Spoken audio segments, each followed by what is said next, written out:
Hello friends, अस्सलाम वालेकुम and welcome to reality stories. दोस्तों 1989 में अमेरिका की स्टेट फ्लोरिडा के एक गांव में एक बच्चा पैदा हुआ, लेकिन पैदाइश के कुछ घंटों के बाद ही इसके माँ बाप ने इसको एक कूड़ेदान के पास फेंक दिया।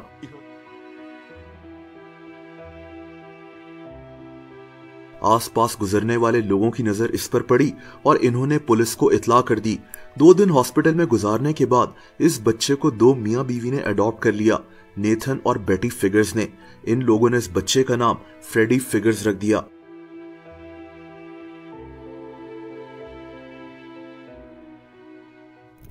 दोस्तों ये एक छोटा सा गांव था और सब फ्रेडी की कहानी जानते थे, इसीलिए स्कूल में बच्चे इसको डंपस्टर बेबी कहकर तंग करते थे क्योंकि ये कूड़ेदान से मिला था।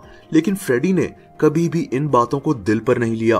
बहरहाल जब ये 9 साल का हुआ तो एक दिन इसके वालिद एक कबाड़ खाने से एक कंप्यूटर खरीद कर ले आए। ये कंप्यूटर सिर्फ $25 का था। घर में कंप्यूटर आने की वजह से फ्रेडी अब अपना ज्यादातर वक्त इसी कंप्यूटर पर गुजारता था। ये बचपन में ही कंप्यूटर को चलाने में इतना माहिर हो गया था कि एक दफा तो इसने अपने वालिद के एक पुराने रेडियो से कुछ पार्ट्स निकालकर कंप्यूटर में फिट कर दिए जो काम भी कर रहे थे। यहीं से फ्रेडी की जिंदगी तब्दील हो रही थी। दोस्तों इसी वजह से सिर्फ 13 साल की उम्र में इसने कंप्यूटर्स को रिपेयर करने का काम शुरू कर दिया। ये लड़का इससे मिलने वाले पैसों को जमा करता रहता था और जब फ्रेडी 15 साल का हुआ तो इसने अपनी एक छोटी सी कंपनी भी खोल ली। इस कंपनी का नाम फिगर्स कंप्यूटर था। ये अपने छोटे से घर के एक कमरे में लोगों के कंप्यूटर्स ठीक करता था। इसने अपने सर्वर्स भी बना लिए थे जिन पर ये अपने क्लाइंट्स का डाटा स्टोर करता था। उस दौर में डाटा को स्टोर करना एक बहुत बड़ी बात होती थी। ये अपने काम में इतनी महारत हासिल कर चुका था कि इसने पढ़ाई छोड़ने का एक मुश्किल फैसला ले लिया। बहरहाल दोस्तों सिर्फ 17 साल की उम्र में इसके पास 150 क्लाइंट्स मौजूद थे जो इससे वेबसाइट्स बनवाते थे और अपना डाटा स्टोर करवाते थे।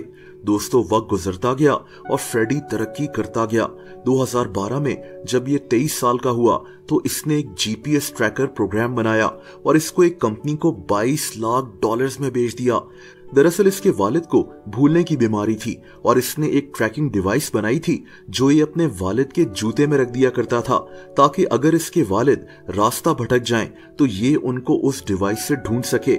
यही डिवाइस यानी जीपीएस ट्रैकर प्रोग्राम इसने उस कंपनी को बेचा था। एक कूड़ेदान से उठाया गया बच्चा अपनी काबिलियत से 1 करोड़पति बन चुका था, लेकिन फ्रेडी ने मेहनत करना जारी रखा। इसने अब एक नई कंपनी बना ली जिसका नाम फिगर्स कम्युनिकेशन था और बस फिर फ्रेडी ने पीछे मुड़कर नहीं देखा। दोस्तों आज ये आदमी $6 करोड़ का मालिक है, यानी एक अरबपति इंसान है। इसने एक फाउंडेशन भी बनाई हुई है जहां ये गरीब बच्चों की तालीम का खर्चा उठाता है।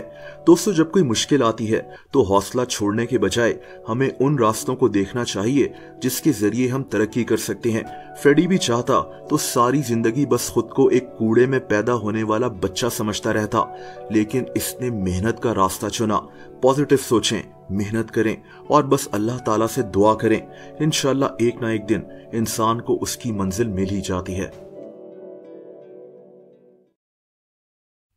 दोस्तों अगर आप मुझे इंस्टाग्राम पर भी फॉलो करना चाहें तो उसका लिंक नीचे मौजूद है।